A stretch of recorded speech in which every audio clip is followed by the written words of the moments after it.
The church is not an automobile showroom, a place to put ourselves on display so that others can admire our spirituality, capacity, or prosperity. It is more like a service center where vehicles in need of repair come for maintenance and rehabilitation. And are we not, all of us, in need of repair, of maintenance, and rehabilitation? We come to church not to hide our problems, but to heal them.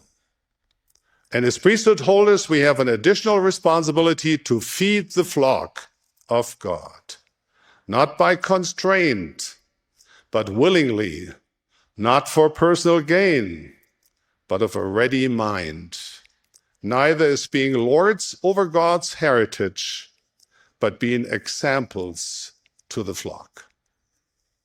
Remember, brethren, God resists the proud, but gives grace unto the humble. The greatest, most capable, most accomplished man who ever walked this earth was also the most humble.